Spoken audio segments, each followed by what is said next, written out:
Hey everyone, I'm Case Aiken, and, well, I guess it's time to take a few shots of crazy juice to the face and go headfirst into this rabbit hole. Because today, for my Superman Analogue, I want to talk about Marvel's version of Captain Marvel. Or versions, more accurately.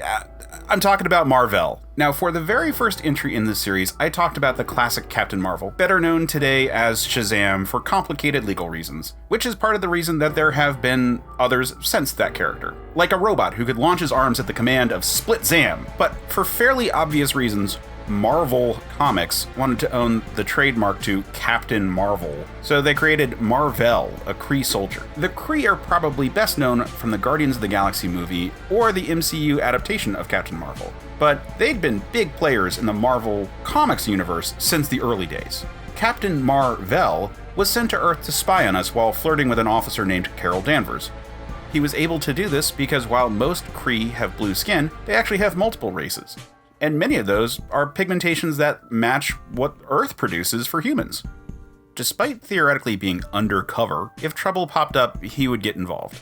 Kree are a little stronger and more durable than humans, but not by much, so he had more of a gadget-type setup, like Adam Strange. This changed when he struck off on his own and became a cosmically appointed defender of the universe. Mar Vell received several separate power upgrades, though they often get lumped together, and a much more Superman-like primary colored suit. He started absorbing radiation for various effects and gained cosmic awareness to direct him where he needed to be. He also became dimensionally linked to professional sidekick Rick Jones. They would switch places in reality by clanging their wristbands together, which was a visual cue that Mighty Man took for his transformation mechanism. This was a way to bring the character closer to the Shazam roots while remaining uniquely Marvel's property. Captain Marvel went on to be one of the premier cosmic heroes of the Marvel U of the 70s. However, eventually editors wanted to tell more grounded stories with mature themes, so in one of the first graphic novels ever, they had the character painfully die of cancer. And that's fairly stuck. I mean, since then he's popped up in alternate realities and in the form of doppelgangers and impersonators, but he's actually stayed dead. One of the more prominent recent impersonators was a Skrull infiltrator that showed up during the Secret Invasion event. One version slew the personification of death from his reality and became the God King of a cancerous reality where life had become toxic and unending. And there was an ultimate version named Mar Vell, who had a pretty cool updated design.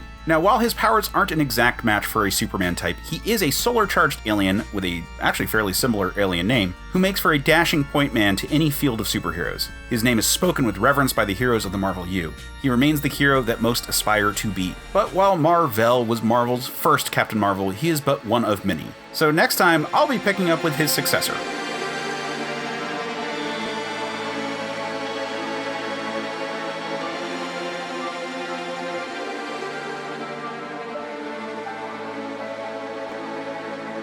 Hey, this is the part where I do the YouTube shilling stuff, so please like, subscribe, do all the things that, you're supposed to do. Also, check out our podcast that ties in with this. It's called Men of Steel. You can find that at certainpov.com, along with lots of other great podcasts.